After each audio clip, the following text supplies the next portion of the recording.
A teenage girl is walking back from the movies with her friends, but she never makes it home. Those girls, despite thinking at the moment this might be a prank, it's because it was terrifying. They were armed individuals with these girls on a dark street where there was no one else around. It wouldn't take long for detectives to arrest 2 teenage boys, but only one is accused of pulling the trigger. If before I walk out the courtroom, if I could give my family a hug, if you'd allow that. No, I can't grant that request in here. Okay, that's fine. This is Inside the Crime, presented by Law&Crime. I'm Elizabeth Millner.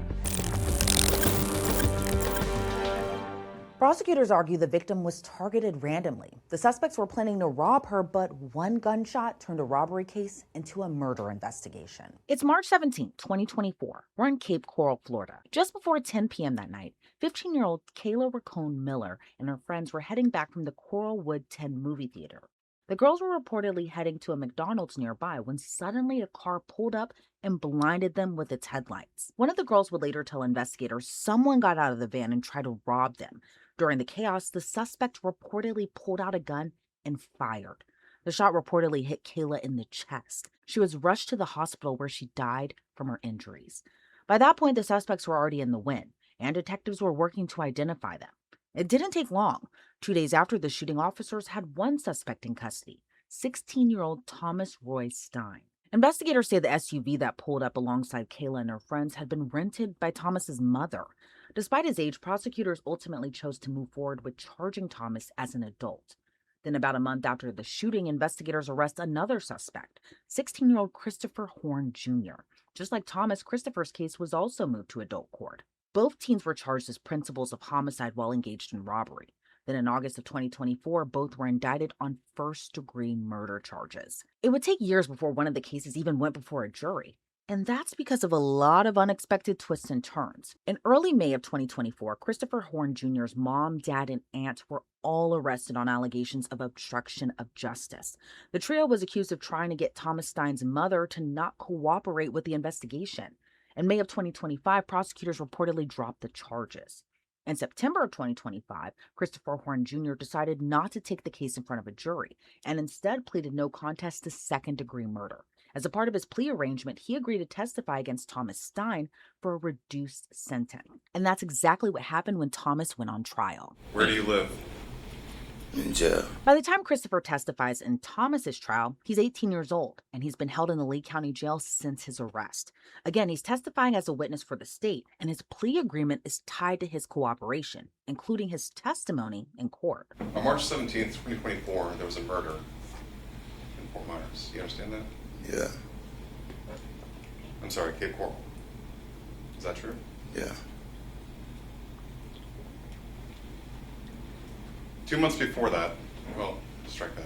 How long had you known Thomas Stein for? Like a month, probably. Why'd you get rid of your cell phone? Because I know my phone is linked to it's gonna be linked to the murder scene. You knew the phone was going to be linked to the murder scene. Yeah.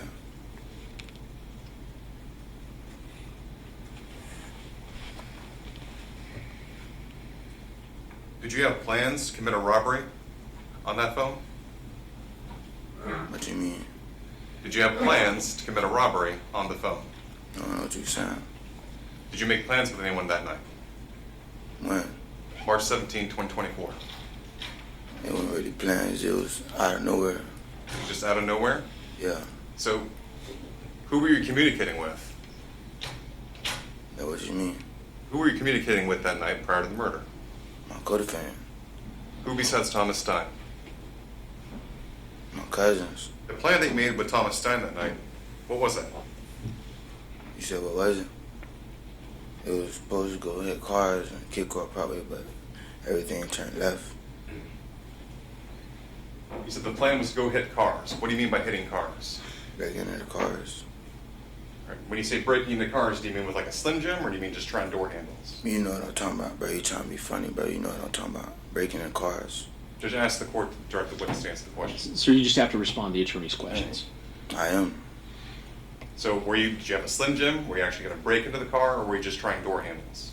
I don't even know what a Slim Jim is. Okay. Were you just trying door handles? Yeah. Were you going to break windows? No.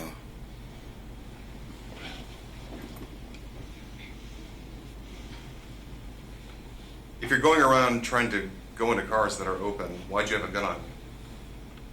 I ain't had no gun on me. I got a gun from my co-defendant. I ain't had no gun. I just got a gun. You just got a gun. Yes. So why would you carry the gun with you to break into cars? The gun was in the car. Gun was in the car? Yes. So why was the gun in the car? I don't know. The gun was already in the car before I got picked up. Why'd you have a mask? I just got the mask. I wear the mask before the robbery. I just got the mask. Where'd you get the mask from? My co-defendant, I take it from him. You took it from him. Yeah. You've known Thomas Stein for about a month, you said, right? Yeah. Before this happened. Yeah. You described him as sweet, right? Yeah. Sweet meaning that you can take things from him like a mask. No, it's just like, no. That you can come over and smoke his marijuana, right? No. That you can get him to do what you want him to do. Objection, leading. Overruled. You can answer the question. You can get Thomas Stein to do what you want him to do, right? No. Since Kayla's murder, there's been a lot of looming questions, like who was the shooter? When questioned by Thomas's attorney, Christopher testifies he knows who the shooter is. So you look back at that exact moment, and Thomas Stein shoots Kayla. Is that what you're saying? Yeah. What gun did he have?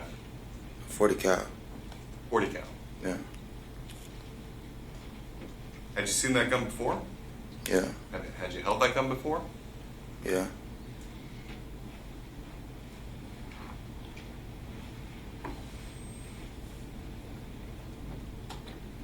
Prior to stopping with these girls, did you use any drugs? Hmm? Did you use any drugs? Me? Yes. Yeah. What'd you use? I was always on drugs. You're always on drugs. Yes. What were you using? Marijuana, I think, and I think I popped pills. What kind of pills? You're popping. Yeah. You weren't taking any fentanyl? No.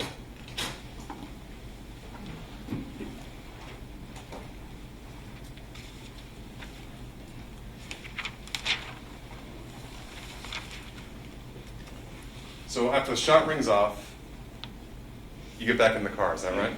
I run. I asked him. I started screaming. I asked him, why did you shoot? Why did you shoot? So when the girls said that they heard somebody say that, that was you saying that? Yes. So when you got back in the car, you opened another door besides your own? Yeah, because I was nervous trying to run to the back, just trying to look and run at the same time. So you ran to the back door?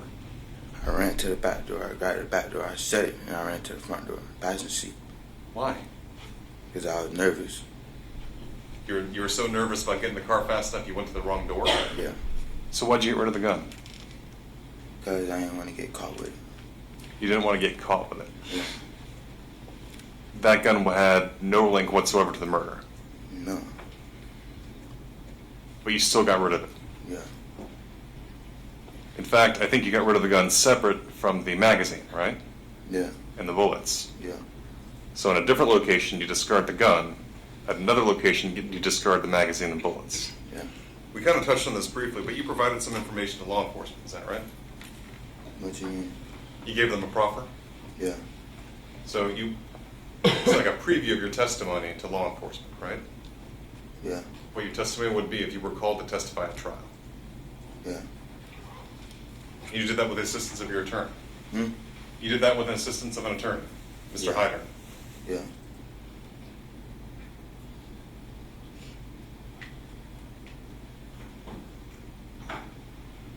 Before the proffer was made, you were arrested, right?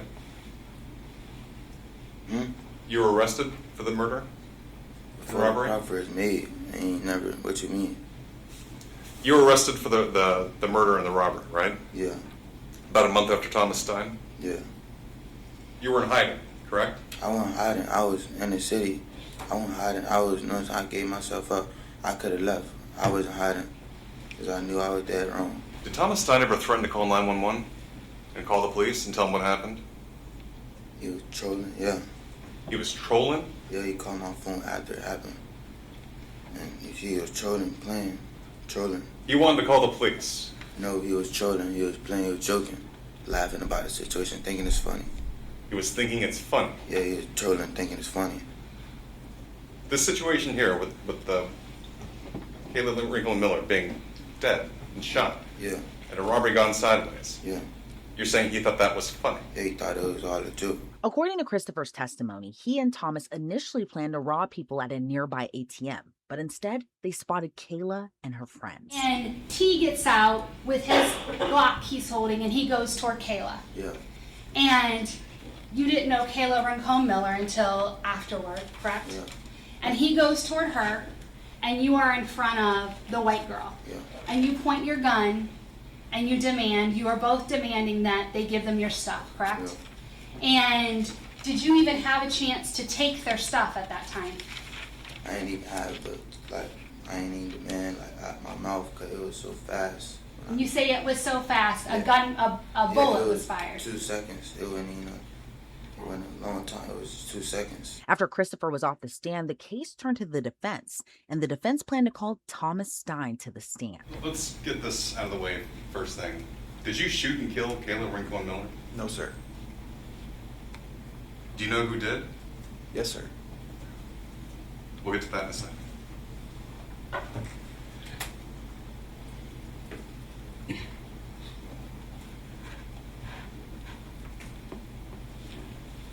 Who pays your bills? My mom. Okay. And what did she pay for? Did she pay for gas? I didn't really have any bills, but she paid for pretty much everything. Food, housing, Cell phone? cell phone bill.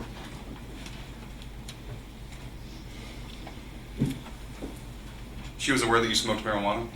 Yes, sir. Did you ever do it in the house? No. That was an outside thing, right? Yeah, that Away was. from the siblings? Yeah. Was your mom comfortable with you going out other places and smoking marijuana? Yes, sir. She didn't really have any concern about it. Just as long as like I'm in like a controlled environment, like not getting in trouble. So she would rather have eyes on you, you get in trouble at home than elsewhere? Yes, like she'd rather me do it at the house instead of like being elsewhere and possibly getting in trouble. She had guns in the home? Yes, sir. Right. Tell me about the Glock that she had in the home. The Glock, it's a Generation 5. It's a 40 caliber. I've had the chance to shoot it myself. I've been to the gun range on multiple different occasions. While on the stand, Thomas tells a very different story from Christopher's testimony. So at some point you see the 3 girls, right? Yes, sir. Did any of them look like guys? No, sir. You see the 3 girls, and what do you do? We're driving down the road and we see the 3 girls and we're all kind of just looking at them. We're checking them out, like we're kind of just like who's the best one? Like they're like beautiful girls, so we're just kind of like seeing which one looks the best, like off our opinions. So Is this when you're kind of driving by real Yeah. slow, and you're looking at them, right? yeah, And you kind of like stare at them in your face? yeah, Do you see them look back at you? yes, sir. Does anyone in the car seem to recognize any of the girls? One of the individuals told me, he said he thinks he recognizes one of them. Were you aware that Chris had your 1911? Yes, sir. Did you have a Glock that night? No, sir. Did you have a mask? No, sir. Did you have anything to cover your face? No, sir. I had a hoodie. You had a hoodie? put over my head. Did you have it up? No, sir.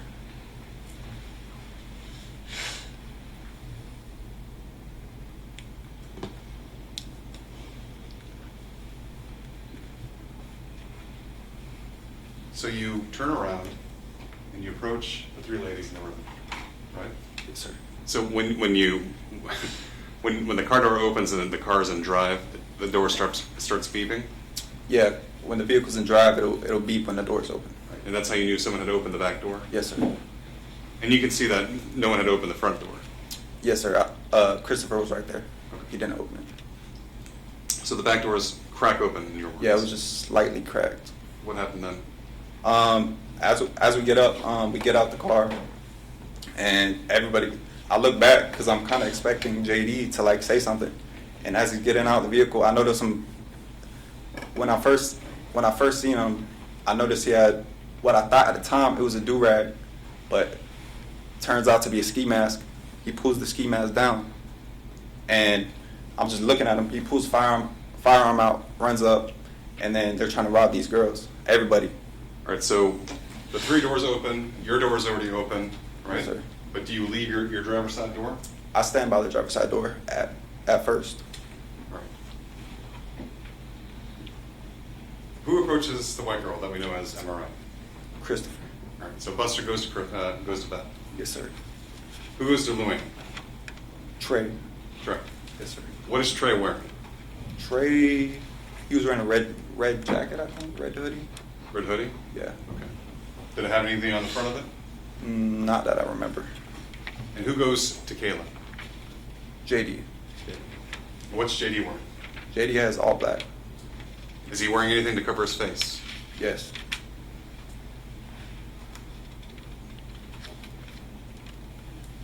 Does JD have a gun? Yes. Does Chris have a gun? Yes. Do you know whether or not Trey has a gun? Not 100. He had to, yeah.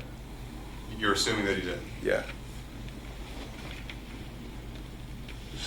So what's going on at this scene? You're kind of seeing this unfold before you. What's happening? I'm just, well, it was in moments. It was like, as they get out the car, it's within 10 seconds. Christopher runs up to Emma, Trey runs up to Deja, and JD's at Kayla, and everybody's kind of like struggling. And out of the 3 of them, I kind of noticed Kayla and JD. They're kind of almost in like altercation. They're fighting, Like hands almost flying. Yeah, like it's like they're moving back and forth. Like looks like they're fighting. Like Kayla's defending herself from them. What do you do? So at this point, I kind of run up to separate them. Like, and before I even get up, that's when the gun went off. So before you even arrived at the 2 of them, the gun had gone off. Yes, sir. When the gun went off, what did you do? I was shocked. I was like, I believe I said, I was like, oh, or something Along those to that lines. effect. Did you hear someone yell, "Why did you shoot her? Why'd you shoot?" Yes, sir. You guys got back in the car, right? Yes, sir. We all ran back to the vehicle. Under cross-examination by the state, Thomas seems to point the finger at someone else in the car as being the shooter. But prosecutors argue he was the driver of the car that was rented by his mom. But again, going back to what the plan was for that night, it's your testimony that you weren't going to go rob someone. Yes, ma'am. You'd abandoned the plan of car hopping. That's what we were going to do, and then it just kind of, that's when we seen these girls. Nothing was ever planned. I didn't know anything was going to happen. How many times did you drive past the girls? I think we drove past them the one time and then made the U-turn, and then that's when I think that's when everybody got out. It might have been, I think we might have possibly drove past them one more time, but I don't really remember. In fact, you drove past them once, twice, and a third time before you turned around and flashed them with your high beams. Isn't that right? Yes, ma'am. I think so. And in that time that you're circling back and forth, y'all aren't discussing what's going to happen when y'all stop? No, ma'am. We were just talking about, like I said, JD said he might have knew her. I don't know which one he was referring to, but he said he might have knew her, and like they wanted to say what's up. In my head, I'm thinking they just want to talk to her, like not talk to her, but like hit on her. In fact, Yeah, aren't you building up your nerve by driving back and forth to jump out and do this robbery together? No, ma'am. And when you get out of the car, and everybody gets out of the car, it's your testimony that you stayed and watched while everything happened? Yes, ma'am, for a moment. until you decided, of the three of them, you were going to go and try and rescue Kayla from JD. Is that what your testimony is? I wouldn't say rescue. I just noticed out of the three of them, like Kayla and JD, they were really struggling the most out of them. And like JD, it looked like he was like about to attack her, like possibly maybe hit her with a gun. So I just kind of went up to separate them. So the shots ring out, and then you step in and say, "It's okay, Kayla, I'm going to help you." No, ma'am. You turn to Emma and Luann and say, "It's okay, I've got this. We're going to get you help." No, ma'am. No, in fact, you jumped back in the car and raced. Subject. Counsel's got to let the witness finish testifying. He did. You got back in your car and you raced all the way home. Yes, ma'am. You didn't stay to help Kayla, who'd been shot. No, ma'am. So Christopher says he saw Thomas shoot Kayla. Thomas says it was someone else in the car who fired. But who does the jury believe? In the Circuit Court of the 20th Judicial Circuit in Lee County, Florida, criminal action. State of Florida versus Thomas Stein, case number 24 CF 000272. Verdict. We, the jury, finds as follows as to the defendant in this case. Count 1, first-degree felony murder. The defendant is guilty of first-degree felony murder. Count 2, attempted robbery. Kayla Christina Rincon-Miller. The defendant is guilty of attempted robbery with a firearm. A jury found 18-year-old Thomas Stein guilty of first-degree felony murder with a firearm, plus 3 counts of attempted robbery. Unlike Christopher Horn Jr., Thomas now faces the rest of his life in prison, whereas Christopher, since he testified against his co-defendant, was sentenced to 25 years in prison. Despite a lot of names thrown out in both their testimonies, there were only 2 that had been arrested and charged in connection to Kayla's death. Thomas Stein's sentencing hearing took place on July 10th of 2026. Both of Kayla's friends who were with her on the night of March 17th, 2024, gave emotional victim impact statements. People tried to blame me and my friend Deja for this act of violence. I am here to express the emotional trauma and the distress that this has caused us. I no longer find peace in walking home late at night or engaging in late night activities. I constantly am on edge thinking something is going to happen. People like to say, your trauma makes you stronger, but me and my best friend Deja have gone through enough in our lives, and what happened that night left us distraught and scared for the rest of our lives. Every part of what happened has left a scar on me, from the moment I was held at gunpoint to finding out it was kids our own age, to having to sit in this courtroom and face them. In one split second, the entire trajectory of my life changed, and I will never get that life back. We will never be those girls again. We'll never go to the movies together. We'll never laugh about boys and how stupid they are. We'll never make more memories together. Time was stolen from her and everyone who loved her. There's no winning in this case. No family wins. No lawyer wins. No court wins. The only true loss is my sweet girl, Kayla. Before the judge decides Thomas's fate, he was given one final chance to speak. But his words aren't the only thing that stand out. He also asked the judge for a surprising request. I just want to use this opportunity to address my victims, Deja, Emma, and to Kayla's family, and to anybody else who was impacted by this crime, and to offer an apology. On March 17th of 2024, my actions would assist and forever change the lives of many people. That night I was implicated into the murder of Kayla Rincon-Miller. And as I reflect on that night, I try to understand the damages and pains that were inflicted.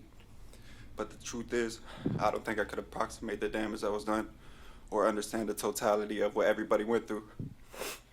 And I want you to know that I didn't know that robbery was going to occur, but it was my reaction in fleeing that ultimately played a major role in assisting the perpetrators. I know that it wasn't my intentions, but the truth is, it doesn't change the result.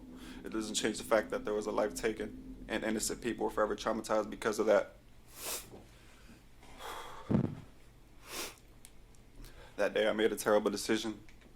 The decision to get behind the wheel was a total act of selfishness, And it's something I regret and I'm ashamed of every day. I regret the fact that I will impact innocent people who never deserved to go through what they did. I regret the burden I placed on my family, who have always been there supporting me. I know me saying an apology will never fix or undo what happened. But regardless of that, I want to apologize for my actions that night and to say sorry for what you guys been through and what you can continue to go through because of that. And Your Honor, before you sentence me today, I hope you can take into consideration the fact of my youth. I'm capable of change, and I know I can do it. And I know this crime says a lot about me, but it doesn't define me as a person entirely. And I'm remorseful for my actions, and I'm sorry. And I just ask you this one thing. If before I walk out the courtroom, if I could give my family a hug, if you'd allow that. No, I can't grant that request in here. Okay, that's fine. When it came time for the judge to hand down his sentence, he gave Thomas a punishment that would ensure he could never do this again. The nature of the offense was violent in nature, terrorizing to the victims based on their testimony, and certainly tragic in all manner. The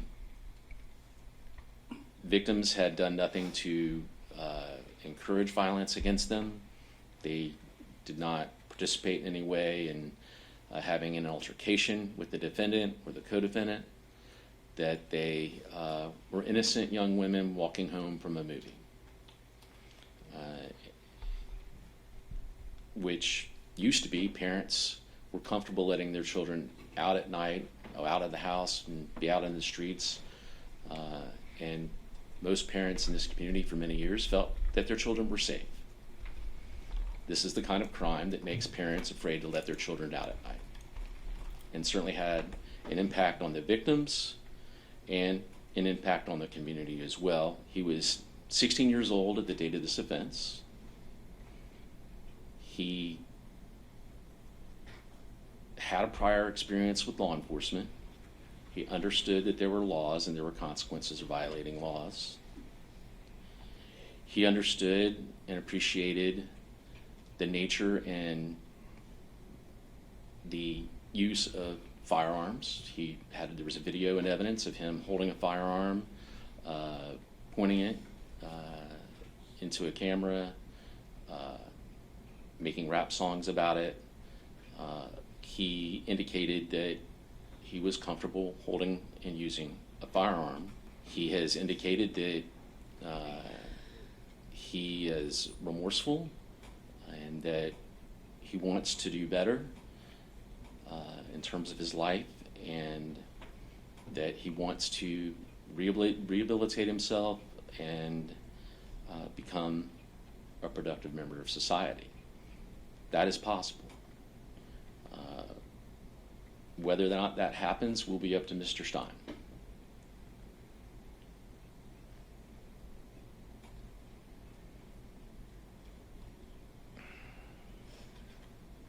So it is the considered judgment and sentence of this court that Mr. Stein shall be sentenced to a term of life imprisonment in the Florida Department of Corrections with a 15-year review.